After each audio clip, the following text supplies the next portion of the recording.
es vulnérable. Tu restes tranquille. Non, il y a une immunité. Dis immunité. Dis encore immunité. Alléluia. Amen. C'est très important.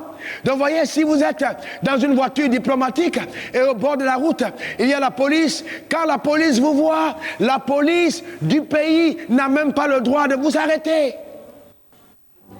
On vous laisse passer. Les bagages diplomatiques ne sont même pas fouillés. On vous laisse passer. Donc, si vous bénéficiez de l'humilité divine, frères et sœurs, ce n'est pas un petit démon, un démolos qui pourra s'attaquer à ta vie. Je décrète, je déclare, j'établis que quelqu'un entende ce que je suis en train de dire. Que le diable mordra sa propre queue en ta présence. Donne-moi le meilleur des amens. Dis encore amen. Que quelqu'un déclare, je suis passé de la mort à la vie. Oh, affirme-le encore. Une dernière fois. Alléluia. Amen. Frères et sœurs, arrêtez-moi les slogans, les puérils, les slogans enfantins, mais déclarez la vérité en toute conscience. Quand on dit passer de la mort à la vie, on n'a pas dit que tu as quitté, tu es sorti de ton village pour la ville. On est en train de dire que tu as sorti de la domination de la mort, c'est-à-dire la mort prématurée, les malédictions, la maladie, la pauvreté et les choses semblables. Tu es passé de là à la vie. Donc écoute-moi bien, c'est ce que la Bible dit. Qui l'a dit? Qui a dit ça? C'est qui? C'est Dieu ou c'est le diable? Je vais t'enseigner lors du message prochain comment tu dois mettre Dieu face à ses obligations. Le drame, c'est que souvent, et ça m'embête, parce que les gens, quand j'ai commencé à enseigner sur les engagements obligatoires des obligations de Dieu, les gens commencent à dire non, c'est de l'irrévérence. Non, c'est pas de l'irrévérence. Dieu ne fait pas alliance avec quelqu'un sans et puis il se fait des alliances. Il n'a pas juré à Abraham pour rien. Il a juré parce qu'il devait tenir. Et il a juré en te tenant sur la juridiction la plus élevée. Donc ça veut dire qu'on peut aussi aller porter plainte aux engagements de Dieu vis-à-vis de notre Père. Et comme Dieu a toujours raison, il nous montrera ce qu'il faut faire. Vous savez, frères et sœurs, Dieu n'a pas envie de te garder comme un petit enfant qui est toujours en train de téter. Il faut être spirituel, atteindre une certaine maturité. C'est pour ça qu'il ne faut jamais accepter le Christ qui est toujours sur la croix ou bien sur sa main en train de téter. Il faut parler de la dimension du ressuscité, de celui qui règne dans la vie. Donne-moi le meilleur des amens. C'est de ça qu'il s'agit, frère. Et vous savez quoi, mesdames?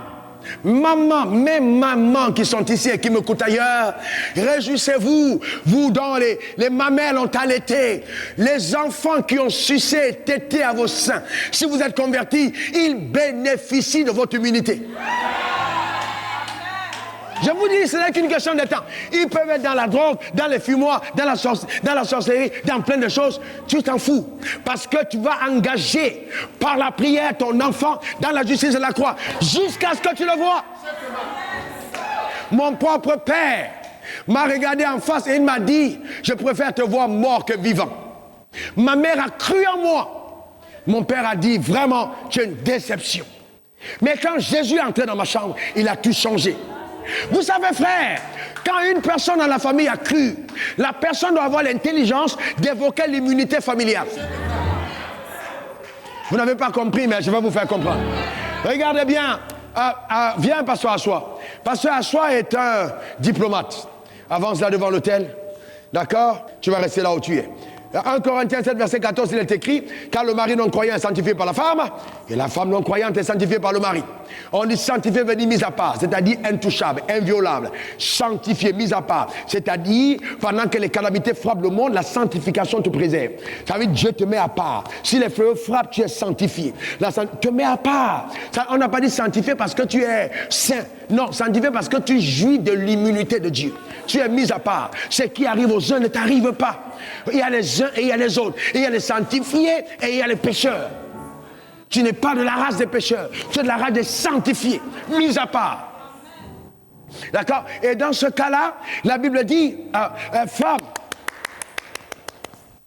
ton mari, le mari non-croyant est sanctifié par toi. Ton mari est un buveur professionnel. Mais tu es converti. Tu es fâché. Mais ne ploue pas ta bouche pour l'insulter en disant que toi là tu vas aller à l'enfer. Parce que tu es en train d'enlever son immunité. Il faut dire ce que la Bible dit. Tu pleures. Je dis, heureusement, tu es immunisé. Au nom de Jésus. Mais, tu as mal au cœur, mais ta bouche doit dire la vérité. Ah, ça c'est dur pour les femmes, hein. Parce que quand elles sont fâchées, elles veulent seulement dire feu, feu. C'est pour ça que dans les églises, on dit feu sur le mari, feu sur les... Oh, les femmes sont nombreuses. Hey, feu, c'est toujours elle. Mais quand tu vois, il faut l'intelligence. Tu n'as pas besoin de brûler ton mari. Tu as trop jeûné pour l'avoir, ne le brûle pas. Amen. Tu as trop jeûné, amen. Tu l'as eu. Souvent même, ce n'est pas Dieu qui te l'a donné. Tu l'as choisi toi-même. Tu as usé de violence, tu allais l'arracher entre les mains de Satan pour dire je veux cet homme. Maintenant tu dis feu. Pourquoi feu? Il ne brûle pas. Amen. Alléluia. Le mari non croyant est sanctifié par la femme croyante. Et la femme non croyante est sanctifiée par le mari croyant. C'est-à-dire que si le mari est diplomate, la femme devient diplomate par alliance. Donc elle a le passeport diplomatique. Les enfants bénéficient de la même immunité. Parce que c'est la famille. C'est lui qui est payé par moi. Mais c'est la famille qui jouit de sa protection. Voilà comment ça va dans mon spirituel. Donc vous ne pouvez pas dire, oui, vraiment, vous tu trembles, mes enfants. C'est ça que Job a eu. Tout le temps, il tremblait. Attends, dis, ton gars là, je te dis, c'est un malot. Laisse-le moi. Il ne t'aime pas, il ne croit même pas en toi. Il aime que ce que tu lui donnes. S'il croyait en toi, il n'aurait pas eu peur. L'amour parfait bannit la crainte. Frères et sœurs, cette année, j'ai échappé 2 fois à la mort. La première fois, le camion de près de 32 roues aux États-Unis, balèze, à 22 heures environ, a frappé la voiture sur l'autoroute. Je vous assure que quand le chauffeur même du camion est sorti, il tremblait sur ses pieds. On était dans la voiture. J'ai réalisé à l'instant T que la mort était passée à 1 centimètre. Il a pris le derrière, mais c'est incroyable, c'est juste divin. J'étais dans une grosse escalade. Oh, à la seconde d'avant, j'ai juste rabattu parce que je devais exiter. Si j'étais resté 1 seconde sur la gauche, ça allait être un accident fatal. En termes pour la voiture. Parce que l'accident ne me tue pas, je ne meurs pas par accident. Amen. La voiture est fatale pour elle, pas pour moi. Amen. Dis la même chose, s'il te plaît, dis la même chose. Je ne meurs pas par accident, déclare-le. Hein? Vous n'avez pas vu les crashs d'avion, l'avion est tombé et puis il y a un survivant? Vous n'avez pas vu ça? Eh bien, même si l'avion crash pendant que l'avion crie dans l'avion, tu déclares, moi je ne mourrai pas. Frères et sœurs, il ne faut pas arriver au ciel et puis Jésus te dit pour dire je voulais te donner un témoignage et puis tu ne pouvais pas parler. Pourquoi? Il faut pouvoir parler, frère. Amen, il faut pouvoir parler. Est-ce que quelqu'un comprend? La peur ne va jamais te sortir d'affaire. Est-ce que quelqu'un comprend de quoi je parle? Il faut parler. Alléluia. Amen. Ne sois pas comme quelqu'un qui a raté la mort, il pleure. J'ai failli mourir. Quand il dit j'ai failli mourir, il pense, oh, qu'est-ce que j'allais faire mon argent, frère, ça allait rester. Et ton argent, et ta femme, et ton argent, et ton mari. Il faut pas aller là-bas au ciel pour dire, hey, il est en train de se marier. Tu es au ciel. Que Dieu bénisse ton âme au nom suprême de Jésus. Donne-moi le meilleur des amens. Dis encore amen. Déclare, j'ai l'humilité. Confesse-le encore, j'ai l'humilité. Et par conséquent, Satan, déclare-le. Par conséquent, Satan, tu ne peux rien contre moi. Tu ne peux rien contre moi. Je déclare incompétent le tribunal où tu essayes d'aller porter plainte contre ma personne. J'évoque ici que je suis ambassadeur de Dieu au nom suprême de Jésus. Et à cause de cela, bien au contraire, je demande au tribunal de prendre des résolutions en ma faveur et de m'affecter la police diplomatique pour protéger mes intérêts. Car je suis dans un territoire où les menaces sont nombreuses. Je veux la garde rapprochée au nom suprême de Jésus. Donne-moi 3 bons amen. Amen. Alléluia. Le diplomate de l'ambassadeur des États-Unis à Abidjan n'a pas la même garde que l'ambassadeur des États-Unis en Libye. Parce que ce n'est pas les mêmes territoires. En Libye, c'est chaud. Les gars veulent le tuer tous les jours. Parce que c'est hostile. Et Dieu sait qu'il t'a laissé sur la terre où Satan est le Dieu. C'est hostile. C'est pour ça que dès que tu nais de nouveau, la première chose, c'est qu'on te met tout de suite en garde rapproché. L'ange de l'Éternel est là autour. Et l'ange n'est pas déchu. L'ange à lui seul peut mettre en déroute tout l'enfer. Ta manière de dire amen m'embête. Un seul ange peut déstabiliser tout l'enfer. Parce qu'il joue la légitimité du pouvoir divin. Donc si les anges déchus peuvent traumatiser les villages, traumatiser les villes, à plus forte raison ceux qui bénéficient encore de la légitimité de Dieu. Amen. Je décrète, déclare, établis sur ta vie que cela est ton partage. La jouissance de la haute protection de Dieu dans ta vie de tous les jours. Au nom suprême de Jésus. Donne-moi le meilleur des amens. Dis encore amen. Vous savez, les religieux n'aiment pas ça. Dieu ne te protège pas parce que tu pries, parce que tu jeûnes, parce que tu donnes ta dîme, parce que tu donnes tes offrandes. Il te protège à cause des accords qu'il y a entre le ciel et toi. Amen. Dis encore amen. Alléluia. C'est mon partage et ma portion. Frère, l'homme qui vous parle en face, j'ai échappé à la mort cette année 2 fois. La deuxième fois, c'était en mars. Je suis tombé sous mon lit et beaucoup de personnes, je me suis tu. Et il n'y a qu'à la maison, ma femme et une fille qui était au courant de ce traumatisme terrible que j'ai vécu. Alors j'étais là et puis la veille, le Seigneur m'a dit, regarde à la croix. Et je me rappelle que j'ai dit que je suis guéri cette nuit. Je savais que j'étais guéri. Vous savez, la communion du Saint-Esprit. J'ai regardé à la croix et je n'arrivais pas à voir la croix. Il y avait comme un brouillard entre la croix et mes yeux. Et à un certain moment, focalisant, me concentrant sur la croix, fermant les yeux, j'ai revu Jésus maintenant en train de souffrir, en train d'être insulté. On était en train de cracher sur lui, en train d'aller à la croix, en train on arrachait sa barbe, on tapait en disant prophétise. Et quand ces scènes sont revenues, alors j'ai levé ma voix, j'ai dit Seigneur, c'est pour moi que tu es mort. Tu as pris ma place à la croix. Tu as pris ma place. Et j'ai regardé à la croix. Et en ce moment précis, le témoignage du Saint-Esprit me disait, tu es racheté. Tu es guéri. Je savais que cette nuit-là, j'avais été totalement délivré. Le lendemain, aux environs de 15h30, donc, 15h30, 16h, avant d'aller chez le coiffeur, j'ai eu une scène terrible. J'essayais de me lever du lit, je me suis levé, il n'y avait normalement pas assez de problème. Et donc, je suis retombé sur le lit, et c'était terrible. Donc, quand je suis retombé, je savais que j'étais en train, je suis entré dans un truc, je n'ai pas bien compris, ça a duré longtemps, et quand je suis sorti de cette valse-là, environ 2-3 minutes, je savais que là, c'est comme ça qu'on dit quelqu'un est mort subitement. Donc, ma femme allait monter, et puis elle me trouve sur le lit, couché, mort subitement. Mais ce n'est pas arrivé. Donc je me suis relevé et je suis descendu. J'ai dit à ma fille, l'ange de la mort vient de me rendre visite. Mais là, je suis passé à côté. Mais pourquoi? Parce que je me suis tenu sur la victoire de Christ. Frère, je veux vous dire, n'en déplaise à ceux qui pensent que c'est faux. Beaucoup de croyants meurent avant leur heure. Même des pasteurs meurent avant leur heure. Dieu n'a pas envie de te voir mourir jeune, dans la vigueur de ton âge, alors que tu n'as même pas encore achevé le 1/10 de ta mission. Le royaume des cieux est forcé, la violence en empare. Vous devez être même dans la violence spirituelle de dire non. Frères et sœurs, si vous vous taisez, vous devenez complices. Vous savez, oh non, Jésus va dire, Jésus va là, oui, tu vas mourir comme une souris mouillée. Il faut parler, te mettre sur parler et continuer à te déclarer. C'est important, frère. Après, on viendra dire, oui, Dieu a donné et Dieu a repris. Non, si c'est moi, Dieu a donné, Satan a repris. Mais nous rendrons grâce à Dieu. Amen. C'est Satan qui a repris, c'est pas Satan qui a Dieu qui a repris. Je déclare sur ta vie que Satan ne reprendra pas ta vie. Oh, ta manière de dire amen m'embête. Donne-moi le meilleur des amen. Dis encore amen.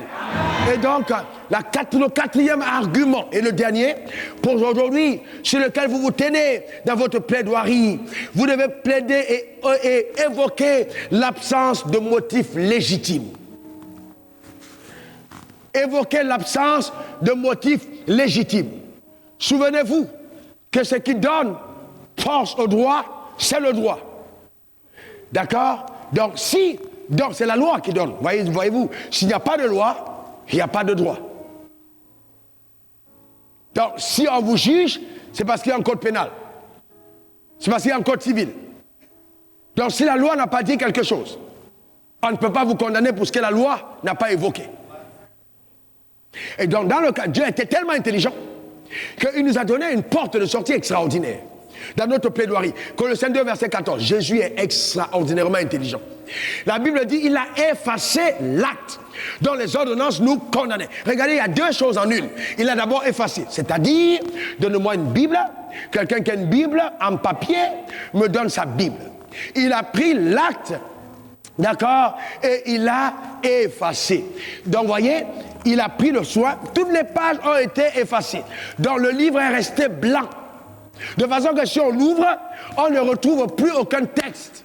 Et il a fait une deuxième chose, en le clouant à la croix. Donc il a non seulement effacé les textes, mais après il a détruit le livre. Ça veut dire que si maintenant l'accusateur veut porter plainte, il va se souvenir de ce qui est écrit, mais il ne trouvera pas le texte. Parce qu'en fait, le code qui pour pénal de la juridiction céleste qui condamnait la nouvelle création a été détruite. Et à partir de ce moment, selon la loi, vous savez, l'apôtre Paul parle un langage juridique. À partir de ce moment, donc, je peux évoquer l'absence de motif légitime. Et il y a donc un sérieux vide juridique à votre sujet. Parce qu'il n'y a rien qui est dit.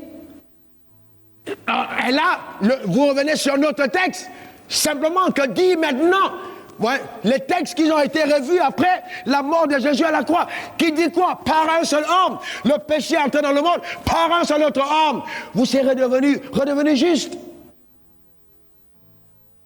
Donc, frères et sœurs, vous comprenez ce que je suis en train de dire? On a pu dire oui, vraiment, il a fait, elle a fait. Non, il a pris ma place.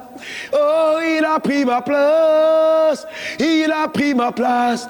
Jésus a pris, il est fidèle.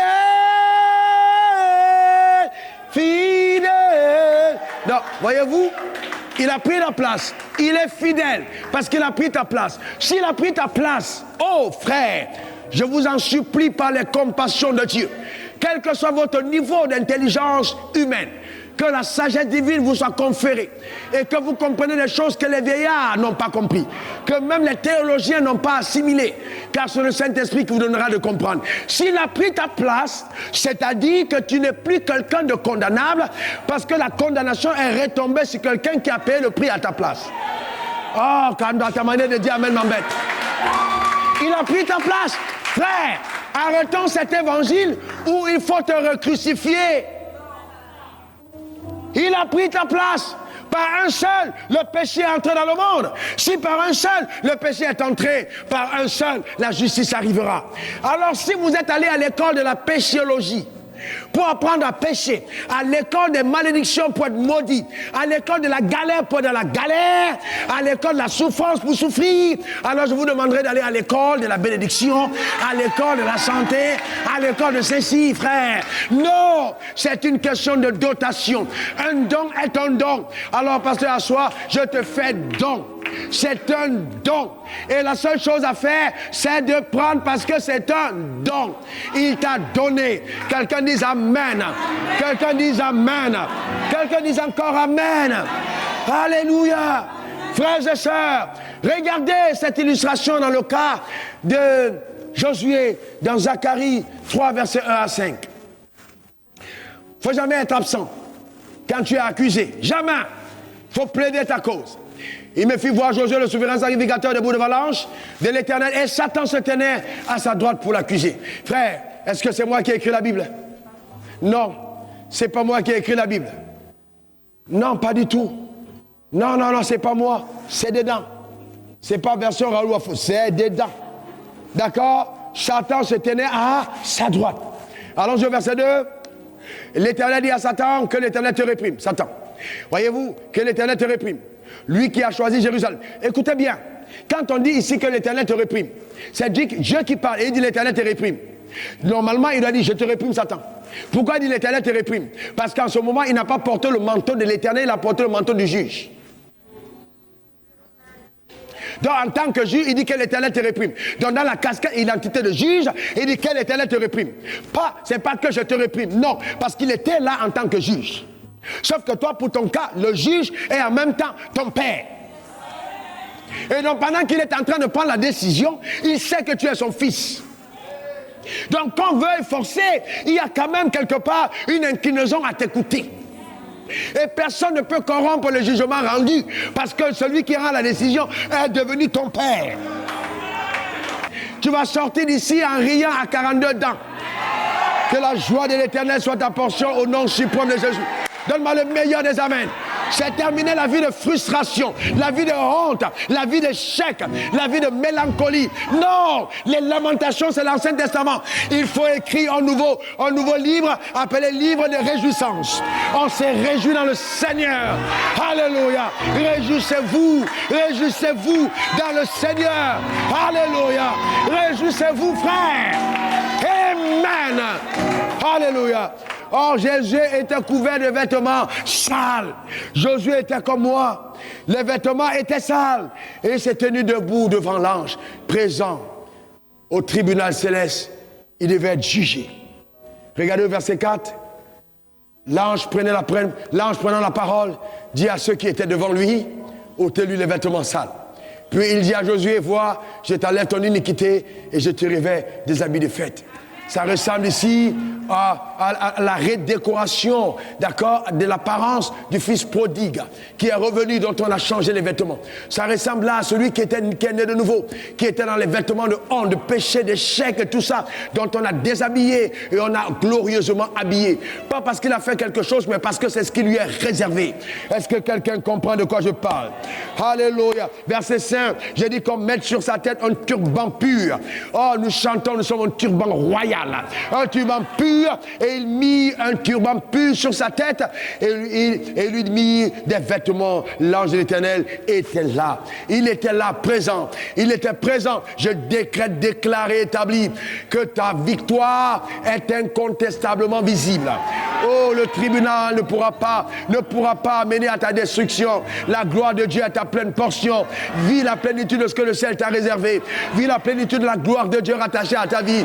Cela est ton partage, cela est ta portion au nom de Jésus.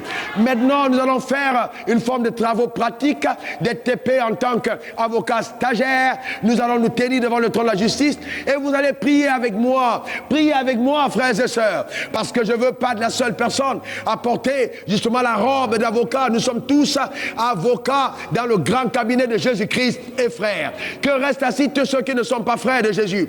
Que ceux qui sont des sympathisants de Jésus restent assis. Ne peuvent plaider que ceux qui sont nés de nouveau et qui ont revêtu la robe de la justice. Quelqu'un me donne le meilleur des amens. Quelqu'un acclame le Seigneur pour sa vie. Alléluia. Gloire à l'agneau. Alléluia. Frère, alléluia. Frères et sœurs. Et je vous le dis en toute vérité, je ne sais pas s'il y a un autre secret, mais moi je vous donne les secrets que j'ai connus par Dieu et qui font de ma vie ce qu'elle est. Il y a des thèmes que je ne connais plus. Maladie, manque, etc. J'ai des choses que je me demande comment les gens font pour avoir ce genre de problème. Je parle et je me tiens sur la parole. Ne laissez pas la religion pourrir votre vie. Vous emprisonnez à nouveau alors que vous êtes libérés. Levez votre main vers le saint trône de sa grâce. Souvenez-vous que ce n'est pas à force de parole que vous êtes justifiés. On va parler en toute connaissance de cause. Lève ta main vers le saint trône. Répète après moi ces paroles là où tu es. Quelque chose arrive dans ta vie. Seigneur Jésus, je veux te rendre grâce. Car tu as payé le prix pour ma vie à la croix. Tu as versé ton sang pour mes péchés. J'approche dans le Père en ton nom. J'approche la justice de Dieu et je déclare que moi, Raoul Wafo, je revêt les fonctions d'ambassadeur de Dieu sur la terre des hommes. C'est pourquoi j'annonce devant le trône de la justice que mon immunité, ma position d'ambassadeur empêche que le royaume des ténèbres puisse agir contre ma vie. Car je représente sur terre les intérêts de Dieu.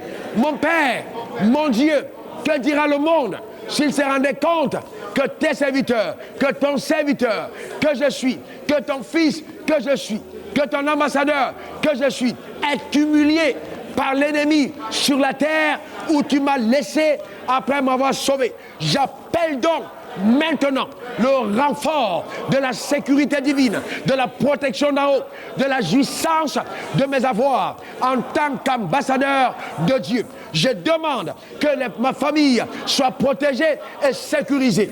Pendant cette période où la pandémie est en train de frapper, j'annonce que ni mon père, ni ma mère, ni mes frères, ni mes sœurs, ni ma femme, ni les personnes habitant dans ma maison ne seront atteints, car la main de Dieu est sur ma vie pour me protéger, pour me sécuriser. Toute accusation portée contre moi à la cour céleste de justice est donc maintenant détruite au nom suprême de Jésus. Car j'annonce maintenant au nom suprême de Jésus qu'il y a au niveau de la cour céleste de justice un manque de motifs valables, légitimes. Non et non et non. Jésus a effacé l'acte dont les ordonnances me condamnaient. Raoul Wafo n'est pas condamné, n'est pas condamnable. Ce n'est pas possible. J'ai joui d'une immunité particulière. Mon cas est spécial. Mon cas est particulier. J'évoque cela dans tous les domaines, dans la santé, dans les finances, dans mon mariage, dans ma famille, dans mes entreprises. J'évoque cela au nom suprême de Jésus. Amen, amen et amen. Que la grâce de Dieu coule dans ta vie. Elle coule abondamment dans ta vie au nom suprême de Jésus. Et que par cet enseignement, Dieu te donne la capacité de commencer à prier en te tenant sur des fondements juridiques fiables. Demeure comblé et béni au nom suprême de Jésus.